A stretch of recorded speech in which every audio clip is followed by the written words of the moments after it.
much. Thank you, Eurelectric. Congratulations to the new team, the existing team, and it's very nice to stand in front of you today. A former president from across the ocean once said that the most frightening words in the English language are, "I'm from the government and I'm here to help." I will try not to frighten you too much this morning. I am from the government. I'm here mostly to listen. But since I have the floor, I'll let you in on a few thoughts that we have on the eastern flank. We are weathering together a perfect storm. We've had a pandemic, an economic crisis, we have war going on, and we've seen the sobering images on the big screen. And in the middle of all this, we have an energy transition and a climate crisis. Doesn't get any more interesting than that. And I don't think we can solve it if we don't stand together. We need money. Thank God for EU funds. Romania, over the past 2 years, has gotten about 14 billion euros in grant funding for its green transition. And much of that has gone into green energy production. I'll speak more about it a bit later. We need will, political will, and we also need the people to do it. But above all, in my opinion, we need true unity. Europe, as a whole, needs to be credible.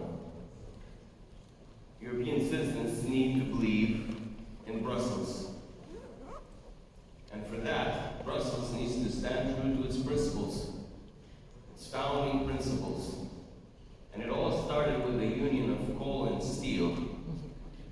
But today, we are in a market where literally today, the day-ahead market prices for Romania are about 93 euros. I think it's about the same in Greece, Bulgaria.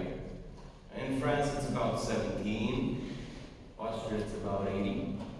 Doesn't sound like a single market to me. And if you look at the map, it doesn't take a genius to realize that we're not interconnected. There are two countries in the middle of Europe that are not interconnected at all. And hence, that explains part of the high prices on the eastern flank on most days. Sometimes we have wind blowing, and the answer is blowing in the wind, as the commissioner said. And on those days, of course, Western Europe could benefit from more interconnections, but ultimately it's about principle. And the principle is, let us have a single EU market, and let us put the right kind of pressure or incentive on the countries that are not sufficiently interconnected to do so. That will be to the benefit of us all. I think the second thing we need is wisdom.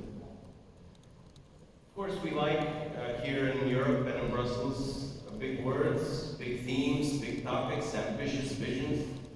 But at the end of the day, it is about people's livelihoods. And throughout my time as Minister of Energy, perhaps the hardest moment I went through was in Jiu Valley. And for those of you who don't know Romania, it's a coal country.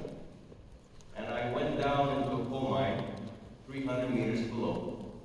And when I came out, one of the coal miners came up to me and said, Mr. Minister, and my staff tried to block him, and I said, let him through. And he said, Mr. Minister, look at my hands.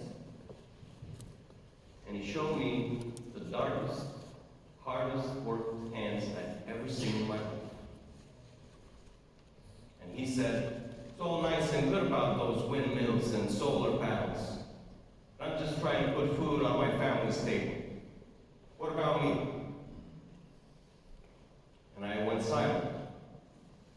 And I realized that we will not have a solution for everybody if we will leave people behind. The energy transition will not happen. And if you think about why the winds of isolationism and extremism and other isms are blowing so hard throughout Europe today, come to Jiu Valley and ask those people. I think we have left them behind. I think we need better solutions for them, for retraining them, for giving them the opportunities that come along with this transition. I think we also need to invest wisely the money that we do have. Since 2001, if I'm not mistaken, Directive number 77, we have subsidized the production of green energy. There is still not enough money for our grids, and I'm happy that was up on that panel earlier, grids. The key here is that with grants, you can modernize your grid without passing that cost to the final consumer, in many cases. Romania signed about 1.9 billion euros in grid modernization, transport, and distribution, but it's really not enough. I believe Acer has a study that says by 2050 we need about 100 billion euros per year in modernizing our grids. Eurelectric says about 67 or so.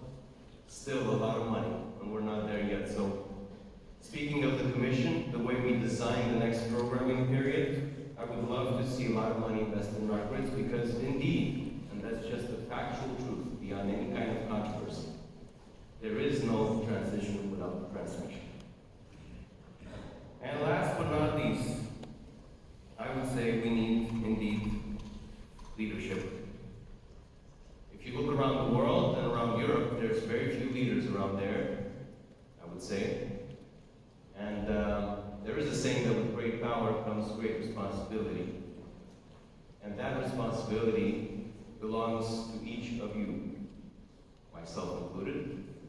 I don't think we need to look for saviors, because we won't find many in today's world. I think we need to truly look within ourselves, what each of us is doing, in our companies, in the government, in civil society. What could we be doing better? So as you go through this wonderful summit, as you go home to where you come from, please take this message back.